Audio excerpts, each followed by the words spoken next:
Happy equinox. Welcome to the fall. It's also autumn. Take a deep breath in and let it go. Take another deep breath and let go. Let's take one more deep breath together. Breathe in and let go. So before we dive into our theme for today, I do want to share two things with you briefly. One is a reminder that we have a class coming up that's starting next month.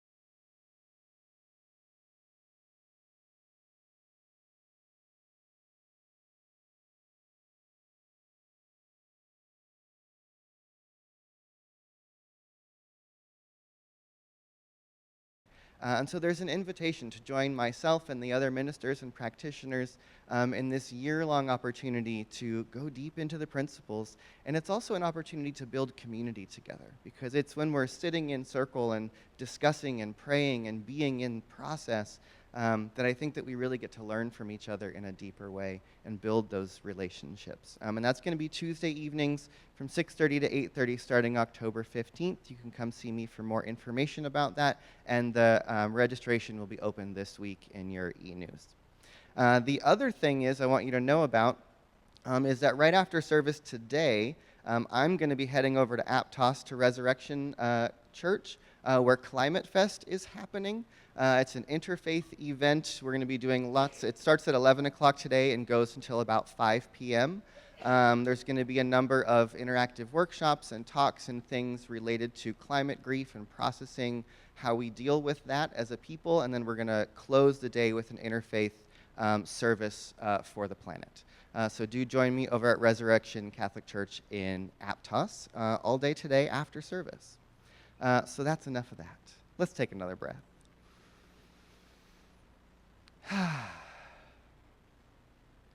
So this month, our theme, as you may have gotten already, is Pieces into Peace. And thank you, Amron, for that poem. That was fantastic.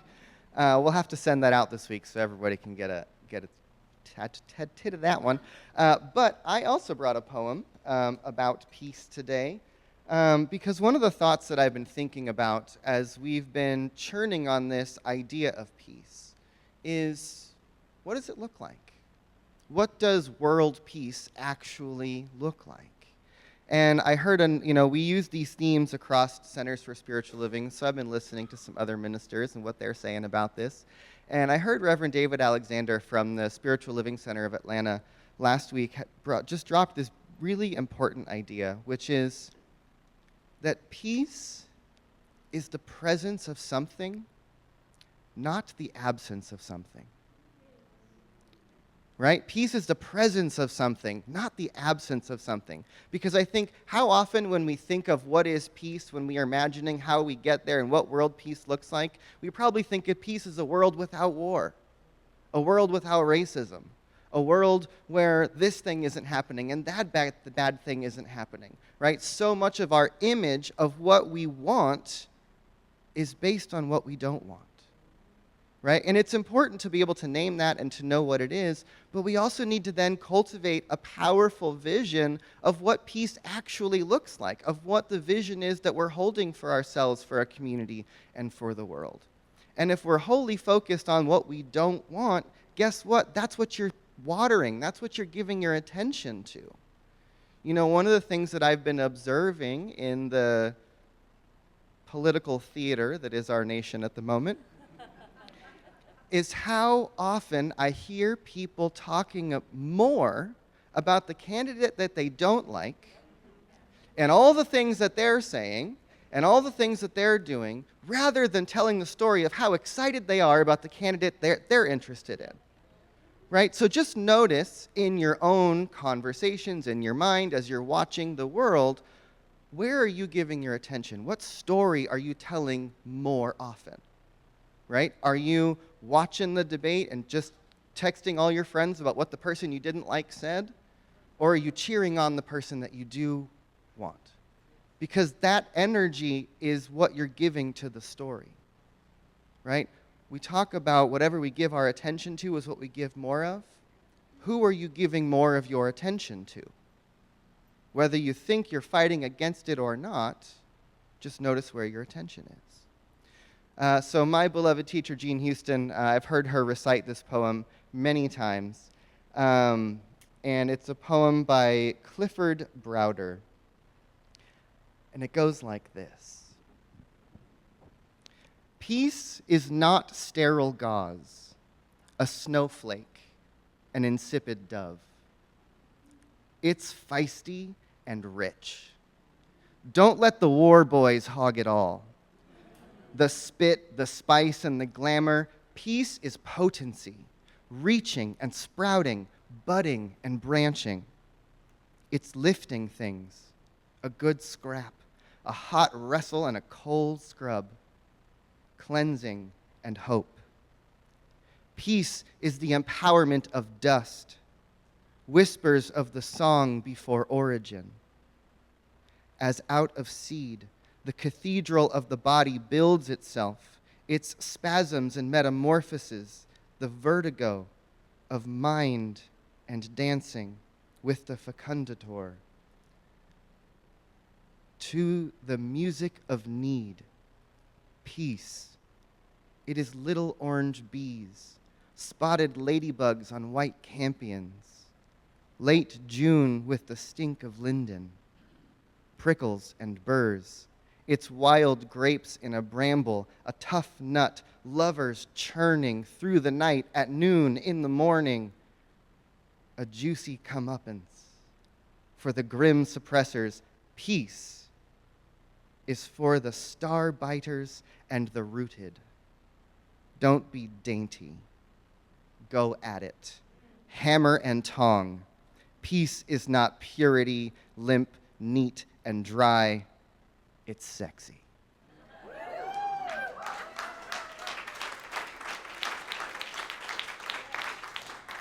And I love that poem as a definition of peace for us because it's so filled with imagery. It's so filled with feeling. It's so filled with beauty and potency and energy. And that's how I want us to talk about peace, right? Whether it's the peace we're seeking for ourselves and the life that we want to live, or the peace we're dreaming of in a world that works for everyone, right? That's our code word for world peace, a world that works for everyone. But do you have a feeling, an image of possibility that you are dreaming towards? Right? That's one of the reasons I love our CSL Global Vision, because it talks about the world we want to see. Right? It might be a world we have to fight for and work for and dream towards and choose towards, and there's a lot of steps we have to take to get there, but it gives us a picture. Right? It says we imagine a world where humanity has awakened to its spiritual magnificence, where everyone has enough food, a home, and a sense of belonging, where our resources are valued, cared for, and shared. Right? And it goes on and on and on to create a picture, an image, an idea of what peace could look like.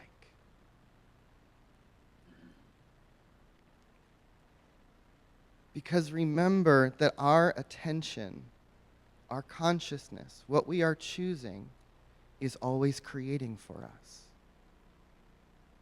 So we want to cultivate peace as something that is fiery and powerful. Right? And I think that sometimes our definitions of peace is like this quiet, peace. But like something so much more than that, right? But at the same time, part of that cultivating of peace has to be our own inner practice of being at peace with ourselves, right? How many of us struggle with just being at peace, like right here? Let alone with our community, with our family, with the nation, with the world, and all the other things that are going on. It's like if I can't even capture and manage peace within myself, what business do I have telling anybody else about how to be at peace? We have to start with ourselves, right? It's that old platitude, right? Peace in the world begins in the peace in the home, and peace in the home begins in the heart. So we have to cultivate it for ourselves. And so I wanted to do just a very brief practice of cultivating peace within ourselves this morning. Because we can talk about it a whole lot, or we can feel it, we can practice it, we can build some tools to help us get there. And there's a powerful practice that comes from the Buddhist tradition about simply imagining and expanding our sense of loving kindness, right? So if you will, I want you to take a moment and just settle into your chair, close your eyes, take a deep breath. And we're going to do a little practice.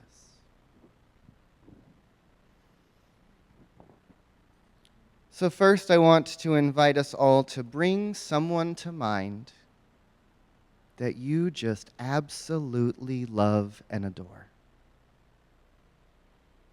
Someone who it is so easy for you to think about in a loving way.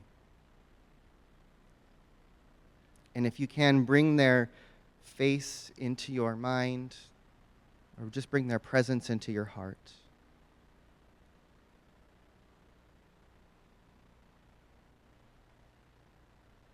And then if you can just imagine the love in your heart expanding to include this person.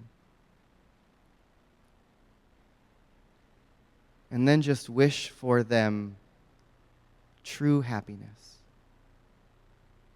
Wish that they be deeply at peace. That they feel loved and worthy of love. And that they remember the truth of who they are.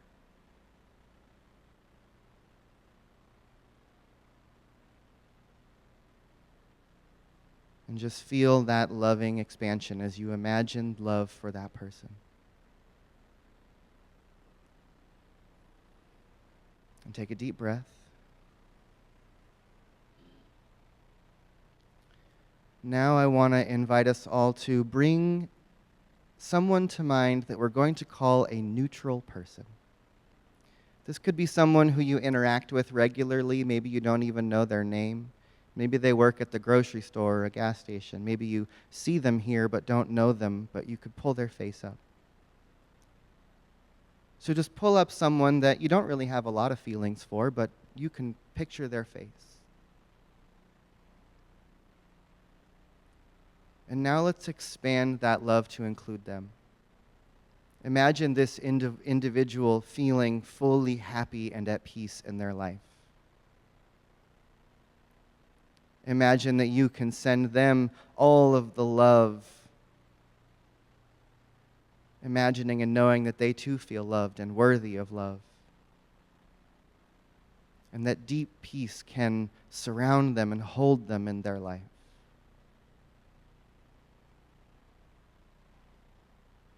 And take a deep breath in on that. Imagine wishing everything that you wish for your beloved upon this person. Sharing and expanding that sense of peace and love between you. Now take a deep breath in and let go. Now I want you to imagine someone, we'll call them a difficult person. Someone who you might find it hard to love. Maybe it's someone who has harmed you in your life and had a difficult interaction with. Maybe it's a politician or someone on the news that you would like to pull up. Someone hard for you to love. And just pull up a face into your mind. Take a deep breath. Now imagine this person as an embodiment of love. Wish for them true happiness, a true sense of fulfillment and peace.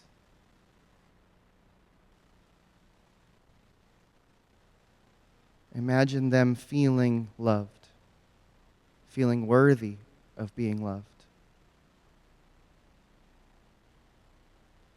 And imagine them as If you could imagine for them all the same love that you wished for your beloved, that first person, imagine this person, that you could pour that sense of love into them as well.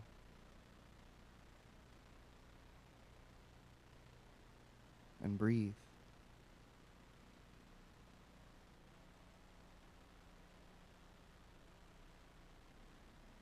And so take a deep breath in and let it go. And so just take a moment to feel your body. Feel your energy.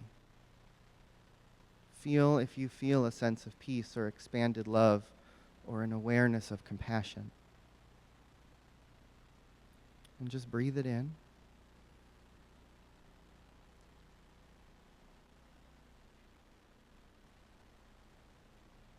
And then we're going to anchor this practice with a simple little song. The words are very simple, and we'll sing it a couple times together. Repeat after me. May I be filled with loving kindness.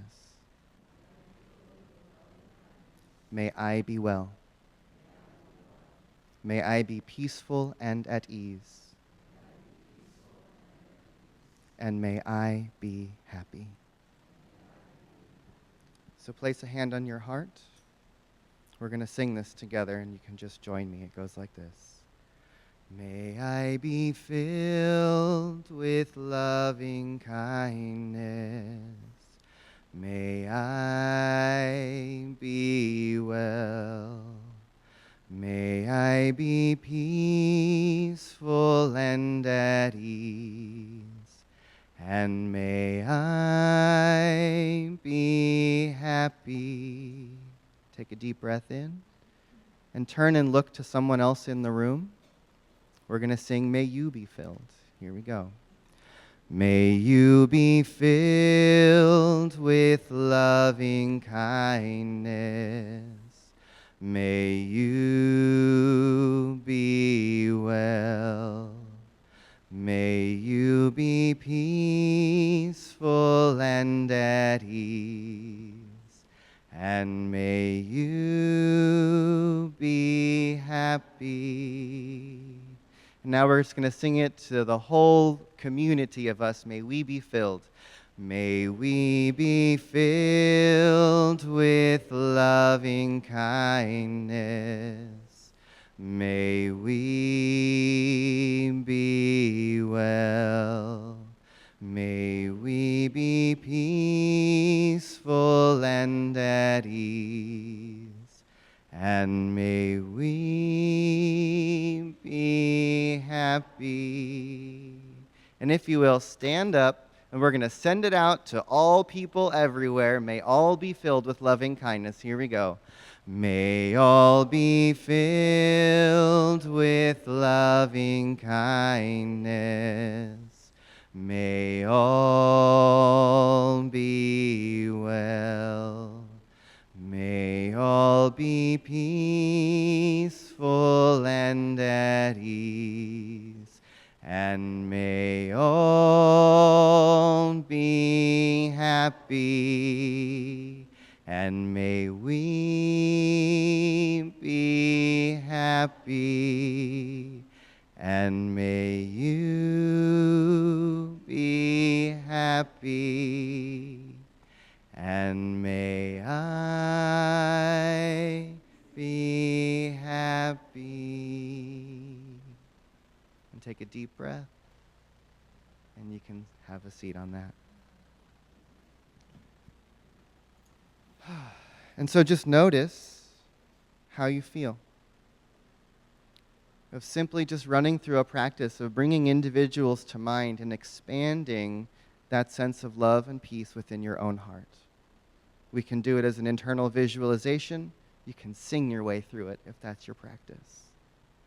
But to be in the cultivation of peace within the self, because that is where it begins.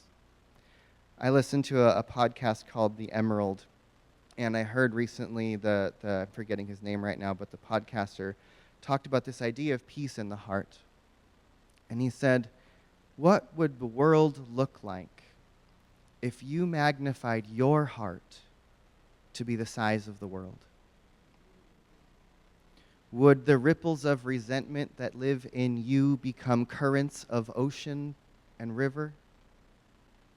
Or would the love that you hold, the compassion that lives within you, would it be a peace to the storm? And so just imagine for a moment that your heart is the heart of the world. Is there anyone who would be unwelcome in your love? Or are you a safe space for peace to exist? Because if there is any hate in your heart, that is occupying the space of peace. So take a deep breath in and let go. Take another deep breath in and let it go. And let's take this into prayer. And so let each one of us just take a moment to connect with the rhythm and the flow of our own breath. Let each inhale and each exhale be a reminder that there is something greater than we are that is breathing our bodies.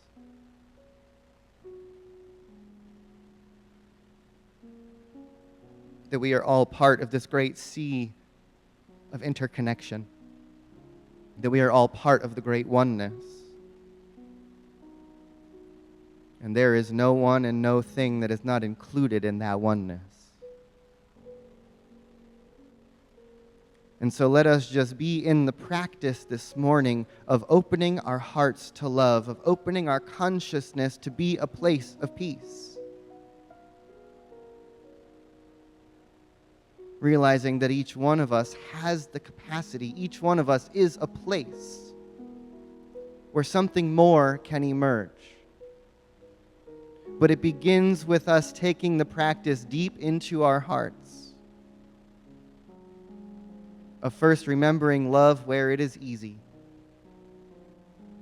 and then expanding that practice into the places where it is hard.